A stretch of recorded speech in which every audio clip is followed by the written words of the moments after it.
so much. So, who knows that guy in their life that is so good at everything that it's just hard to like him? Yeah, that's Eric. So Eric and I met about 4 years ago when he first moved down to Greenville. And the first time I saw him, we were actually racing mountain bikes. We had a Cranksgiving event in Greenville, and we were out on the cross-country course, kind of mixing it up in the front there, you know, trying to figure out who was going to win this thing. Sure enough, we get to the last race, and Eric's got that second gear that nobody knew he had. He pulled away and won without a doubt. Sure enough, later on that evening, hanging out, and I was just like, who is this guy? He moved down here from Ohio, and nobody knows who he is. And he's beating everybody in the local race. Who is this guy? Squid. Sure enough, then, add insult to injury, he's like hanging out around the fire, and he's like a cool guy. I'm like, what? Who is this guy? Anyway, so didn't really get a chance to chat with him too much that night, but a week or so later, we were hanging out, and actually got to talk with him a bit and learn more about him, and we've got all these things in common. My wife's name is Amanda. He tells me his girlfriend's name, Amanda. I'm like, what? So he's into biking, obviously. He's into food and wine and having a good time. He also likes to do these crazy long trips, adventures in the woods, like 350 miles across Georgia, that type of thing. Lots of fun stories from that one that I'm not going to share tonight. I mean, I can tell it if you want me to. Do you want me to tell it? No, I'm not going there. So anyways, as you can tell by the fact that I'm standing here, over the next couple of years, Eric and I got to be pretty close. Learned about how passionate he is, how principled he is in his beliefs and what he thinks is right. How much he expects out of his friends and his sort of board members.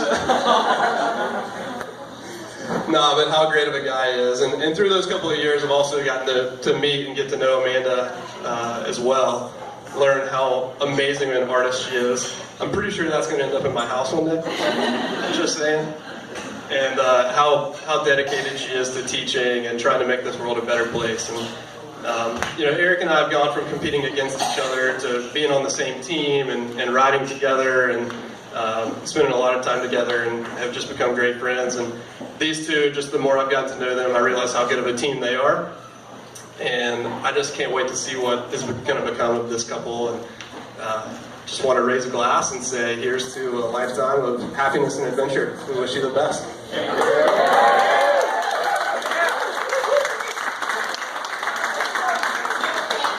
All right, if I could invite our Maid of Honor front and center. Nice speech, buddy. So I am not as eloquent as Philip, But you're the best maid of honor on this earth. so I am Mr. Raymond, and play notes for my There you go. So, good evening, friends and family of both Eric and Amanda. This has been an amazing weekend thus far. So thank you to everybody who has assisted with the setup, planning, etc. It's just been an amazing weekend, and I'm sure it will continue to be one. So when I started prepping this speech, I was sitting on my couch at home. And I thought that this weekend the hardest thing would be to give this speech. But as it turns out, my puppy Dolly made it more of a trying task to actually write the speech. That's why I had to type it on my phone. So she doesn't like it when her attention is like not on her.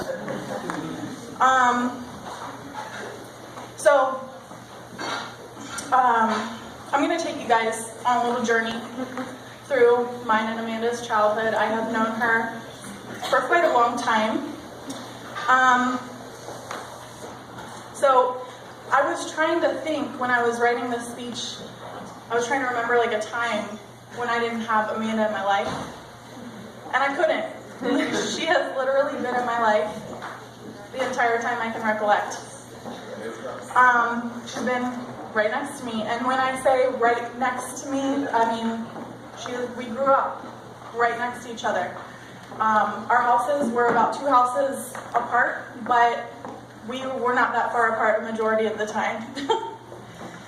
So yeah, we grew up right next to each other on Curtis Lane in Batavia, Ohio. And we spent a lot of days having Barbie picnics, as she mentioned in her vows earlier today, or her speech earlier today. A lot of dress-up parties, lemonade stands where we'd sell lemonade for about $0.01 a cup. Lots of play dates. So from there, as we entered into grade school, I was pretty devastated because Amanda is 1 year younger than I am. So I had to start before her, and I hated going to St. Louis without my best friend. That was a big bummer, but our bond remained. And the next year when Amanda was going to join me at St. Louis, I felt such a sense of responsibility to her. I can vaguely remember telling Sister Jeanette, the 4th grade teacher, that my best friend Amanda was coming, and she was awesome. Because Sister Jeanette was a toughie. And I could not have my best friend being heckled by one of the 2 nuns at school.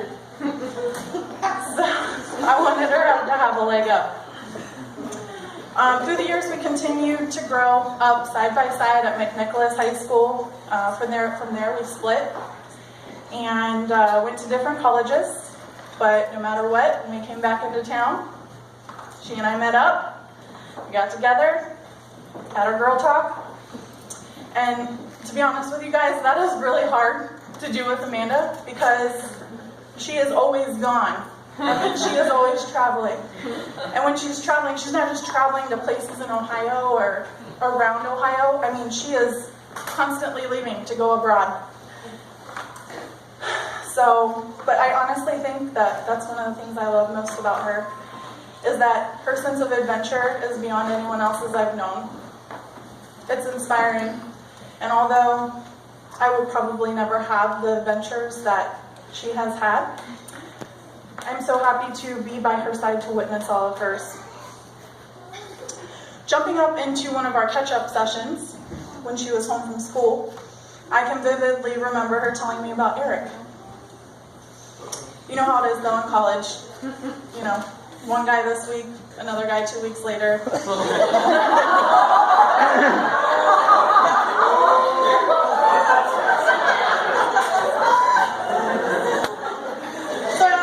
Look into it. I didn't cry too much. But the next time we got together, she was still talking about Eric. And every time I called her and she was in her dorm room, it seemed Eric was in the room. I Skyped her. Eric was sitting on her bed. But again, Amanda is always going on these journeys, traveling abroad a lot at that time in her life. And honestly, I kind of thought to myself, we'll see how long this dude lasts.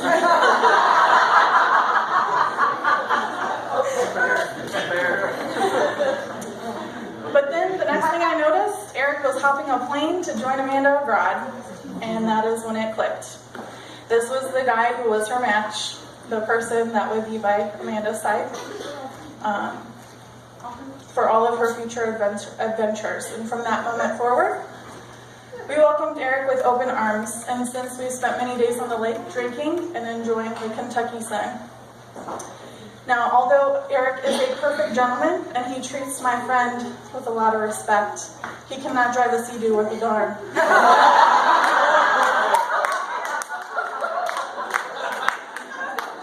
Sorry, John.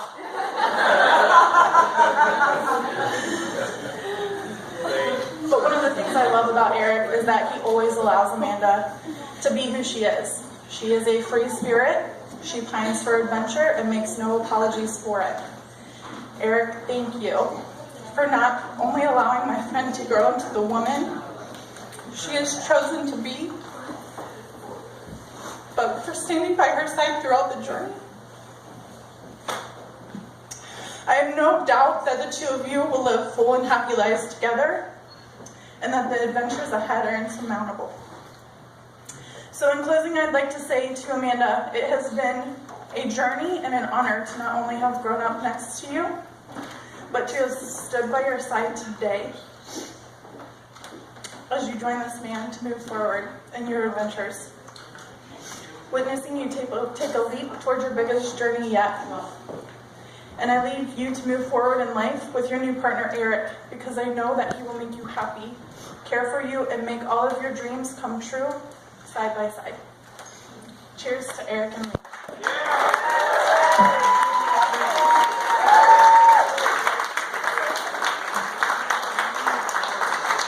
One more time. Let's give it up for Mr. and Mrs. Hammond! Absolutely. We have one more speech. Oh, we gotta get this one. Wow, what a day we had. And I just hope everybody's having a good time. I had a good time this weekend. I'm Joe Brown. My wife Annette were the parents of the bride. And this is Jim and Donna. They're Eric's mom and dad. And just like to really appreciate everything everybody did for both families. I mean, unbelievable. The food, the flowers, everything. I mean, it's just amazing. And really, thank you, Lisa. You went beyond today. I mean, my gosh, you didn't even get a meal. And breakfast.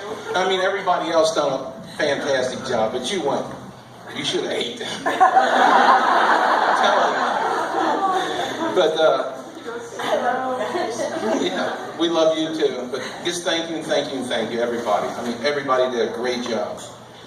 Amanda, thank you for being who you are. And you don't know how proud I am of you. And I knew the first time I seen you, you was a very special girl. And what you grew up into was just amazing. Just amazing. A young lady. And sometimes we had our troubles. like Emily was saying, going to Iceland and Turkey and stuff like that. You know, hurt me. I mean, not hurt me, but I was scared for you. But you didn't have a scared bone in your body. You know, my gosh. I'm going to France. See you. Iceland. See you. Be back in 3 weeks. Okay. And lately, in the last couple of years, we've had our troubles and stuff. I mean, we've had our arguments and stuff. But, you know, I don't watch so much Fox News anymore. So we don't have our disagreements anymore. So I kind of stay away from that. So that's about the only time we have an argument. About something like that. And thanks for all the folks that travel from far away, I mean, everywhere, I mean, all over the country to be with these people for this weekend, for their special occasion. And Eric, I've been getting to know you for the last couple months since you've been trying to buy a house. I've been down there. And I didn't think anybody could love my daughter as much as I do. But I think you pretty close. I ain't gonna give you it all away. You're really close. I mean, really close. I really appreciate what you do to her. Just the way you guys get along and everything like that. It's just wonderful. I mean, it's just wonderful. I know you're going to treat her really well. And I just wish you a long, happy life together. And let's cheers. One other thing, I just want to repeat what Jim said last night. Let's drink, let's party, let's be safe though about it, okay? That's all. And if you need a ride home or something, we will give it to you. So we got a shuttle where you can stay. We got couches. So nobody, let's have fun, okay?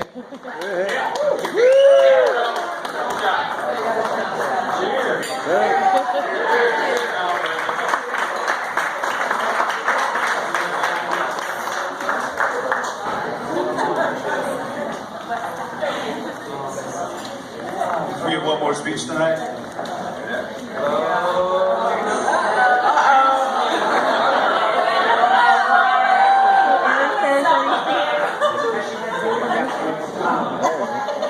First of all, I will echo what my husband said, I do want to thank all of our dear friends and family. And it's kind of like family, because friends are family and family are friends, for being here from all corners of the country, and for everything that every single person has done here to make this moment possible. It really does take a village. What's that? Aunt Lisa and an Aunt Jeannie and an Uncle Vince and Uncle Paul, and I mean, we could just go on. And a Cindy with the flowers, and honestly, I cannot even tell you. I just want to share a couple of thoughts. I don't know if any of you have experienced this, but you have snapshots in your mind, freeze frames. My daughter makes that her passion, to capture emotions and moments in time, either in photographs or in paintings. I have a couple of freeze frames that I just thought I would share with you. Of course, there's the moment she entered this earth, freeze frame in our lives, because it changed our lives forever, for the better.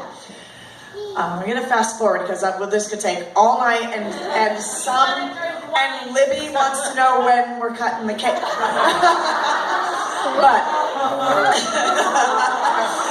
but I have a freeze frame, a couple from our trip to France.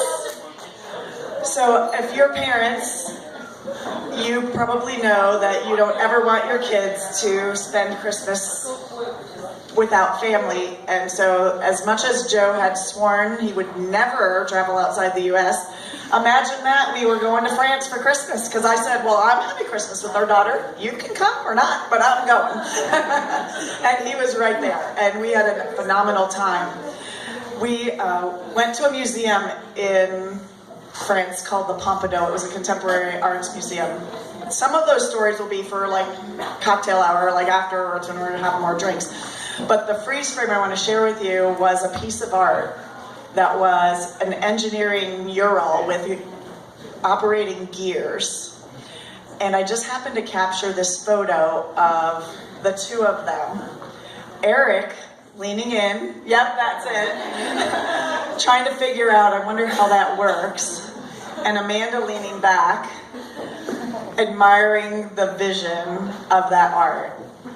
And while I think that in that moment I captured that there was harmony in the unison of that moment, even though they had different approaches, they had different passions, they were in unison, yet still in harmony. And I just thought that it was a really amazing moment. And then the moment shortly after that was them walking ahead of us and me walking behind them, and the protection and the way that Eric had his arm around her, protecting her but not controlling her, cherishing her but not smothering her, honoring her, but being by her side. It was a moment where a certain papa asked me if I thought, what did you think of Eric? I was like, in that moment, I thought, that's the one. And so I think my comment to Amanda is, this boy loves you, pay attention. So what I will say is, Eric, that day, I already liked you from the start. That day, there's a special place in my heart for you, and it has only grown. And I am so thrilled to welcome you to our family and to be part of yours. Thank you. To the happy couple.